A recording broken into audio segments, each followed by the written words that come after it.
Hey, it's the Rican, and here we are toward the end. Well, I shouldn't say it's the beginning of fall. Today is September 21st, so it's the beginning of fall.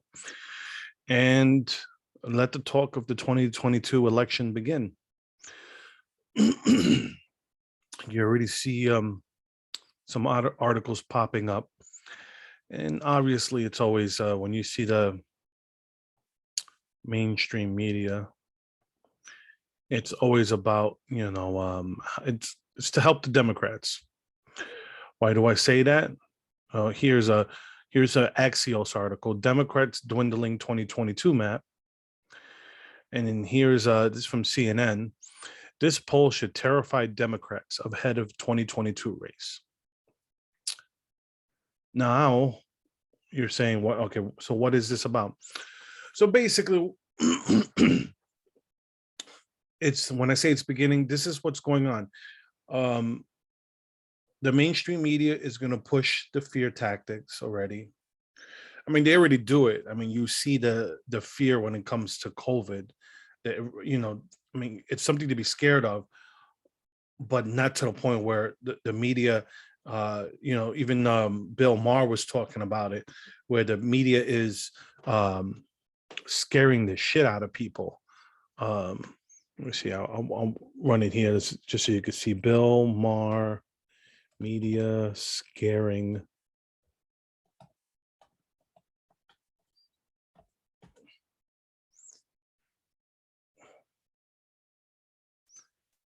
Yeah, there you go. Bill Maher declares liberal media is scaring the shit out of people over COVID. And it's true, but that's what the media is doing. Like I said, here's another scare tactic of them. They're trying to drum up votes for the Democrats. It goes here. It's the rare poll that makes an entire party sit up and take notice. The new Iowa poll is one of those polls. Just 31% of Iowans approved of how Joe Biden is handling his duties as president, while a whopping 62% disapprove. Biden's disapproval number is below the lowest ever measured by Ace Polis Jan Seltzer for former President Donald Trump's 35 and Barack Obama's 36. This is a bad poll for Joe Biden, and it's playing out in everything that he touches right now. Biden's approval on pulling troops out of Afghanistan stand at a meager 22%. This poll is rightly understood as blaring red alarm, not just for Biden, but especially down ballot Democrats in Iowa and elsewhere who'll be running in 2022. So, like I said, what's going on is when you have such a failure of leadership as president, because I'm just going to say leadership, because honestly, it's not just it's just not a Biden issue. Where the hell's Kamala Harris? Granted, we didn't bother with Pence too much, but at least you know what Pence was doing. Where's Kamala? Where is she at? So, it's a failure of leadership from top down. And then you see this article here, Democrats dwindling 2022 map. And here's the crazy thing, when they talk about redistricting, and this is why it's not because they don't like redistricting. They don't like that they can't control all of the redistricting. That's the problem. It goes here, why it matters. The narrowing map, which reflects where Democrats see their best chance of flipping seats, is the latest data point showing the challenging political, the once a decade redistricting process, Donald Trump's exit from the White House, and a razor-thin House majority that requires more focus on protecting incumbents are among the factors at work. The smaller map makes candidates' recruitment even more important. And here where it goes. Where was it? Where I was reading? Sorry. But between the lines, redistricting will make some seats safer for Dems while pulling others further from reach. Democrats are already anticipating they won't have to spend as much in places like Lauren Underwood's of Illinois' 14th district. She won by less than 2 percentage points last time, but it'll likely become more favorable to Dems after redistricting. But nationally, Republicans hold the redistricting edge. Of 12 states with DCCC target districts, Democrats are only in charge of drawing the maps in one, New York. Republicans control that process in 8 of the other states, comprising 11 of Dems' 21 targets. So that's that. Here goes in Texas, where redistricting process starts Monday. The GOP would draw new maps for the state's congressional districts, as well as the state House and Senate districts. This is commonplace, and why the Dems are pushing for federal, or independent, and I put, if you're not watching, independent, I put it in quotation marks, because there's no such thing as independent. It's going to be biased one way or the other. The question is, this is going to be biased toward Republicans and Democrats. Let's be realistic. A third party candidate like a Libertarian or Green Party, neither one of those are going to stand a chance when they do this sort of when they redraw the lines in the districts. So, but 2022 is coming around, and they want to scare, because it looks like, especially when it comes to the Democrats, fear is a better motivator to vote, and that's going to make the Republicans complacent, but and Libertarians complacent. No, we can't be complacent. We have to go out there, vote. Look, even if you're in a blue plus 25, 30, I don't care how plus your district is. If you're a moderate Democrat, a liberal Republican, if you're a Libertarian, whatever you are, you got to send the message out there. Because even if there's a district that's, like I said, plus 25, if they win by 2 or 3 points, that sends a message. You have like Kimberly Klacik in Baltimore, where she may have lost, but she sent a message to the Democrats that you may be winning, but your margin of error when it comes to winning is getting smaller. So it'd be great if come 2022, someone like her, she could win, because that would send such a message, and maybe that would wake the Republicans up to stop giving up on the inner city. You gotta, I understand, as being someone that, still my family's there in the cities.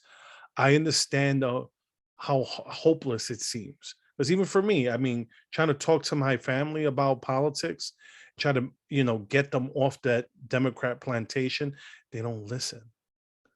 It's just like, sometimes they're like children with their ears covered.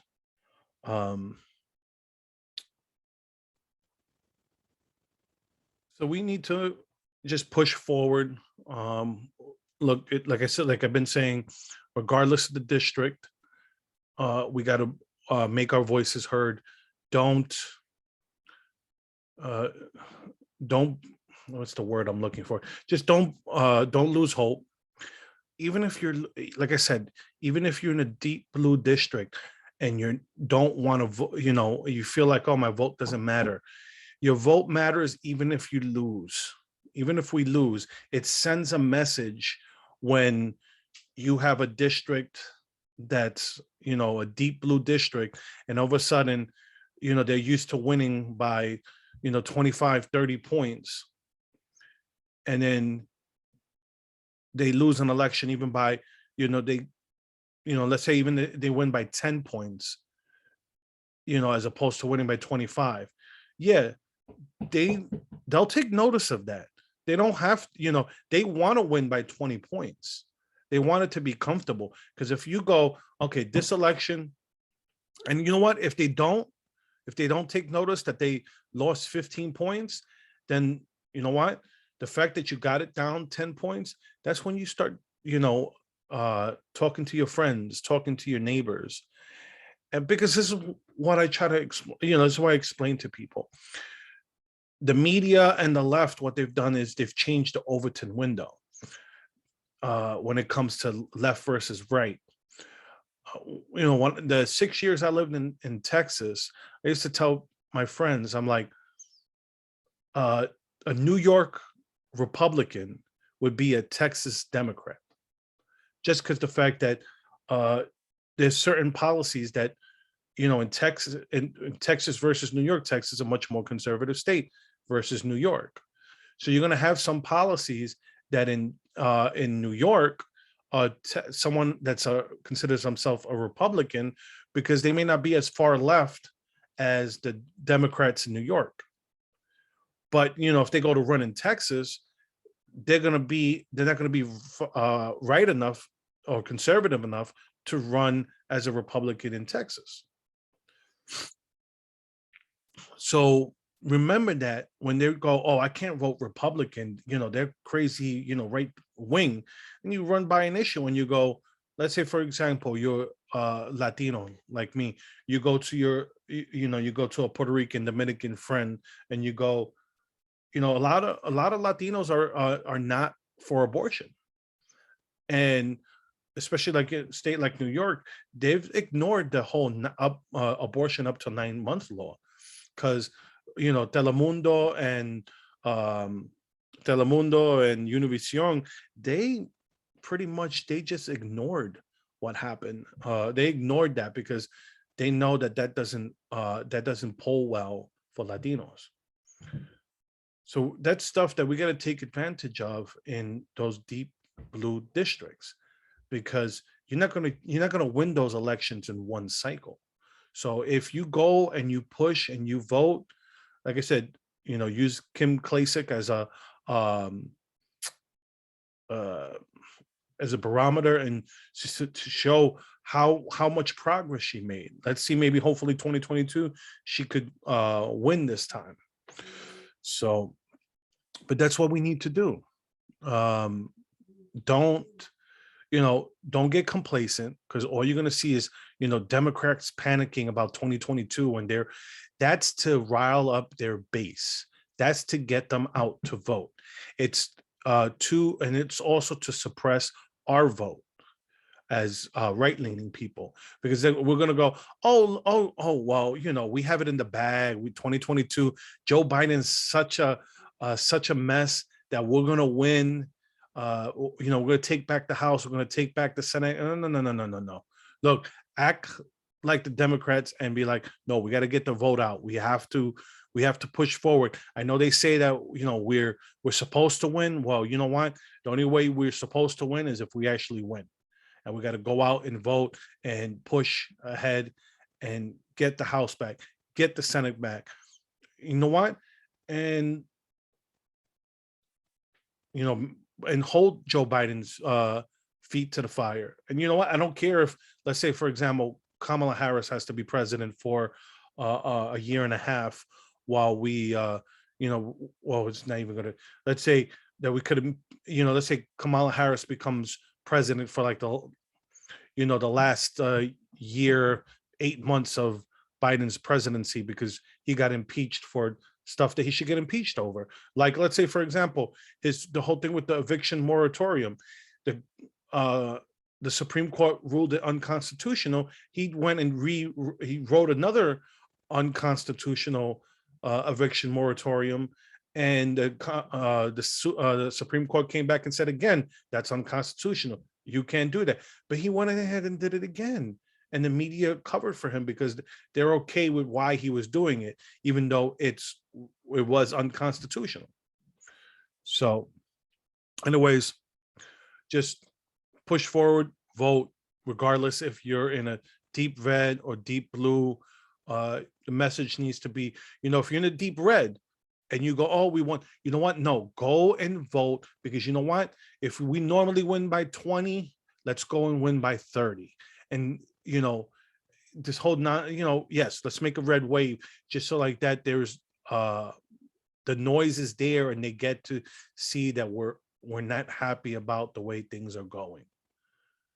You know, if we, turn deeper red and change the blue to purple, so like that, they go, oh crap, we got to do something.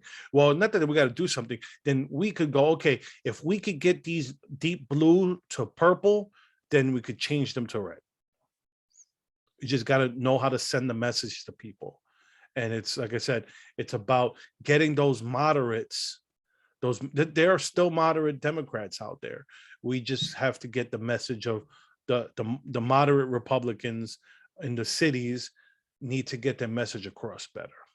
You have people like Curtis Silva that's running for mayor, that there's certain issues that you see that he's not a conservative Republican. He's a liberal Republican, on certain issues, that he needs to be that way in New York. But he's going to need to be conservative on crime, just like Eric Adams is conservative on crime. So anyways, I just wanted to get that out there. If you like my videos, please like and subscribe. Rican, you can follow me on YouTube and Rumble. You can interact with me on Facebook, Twitter, Gab, Telegram. With that being said, have a good one, everyone.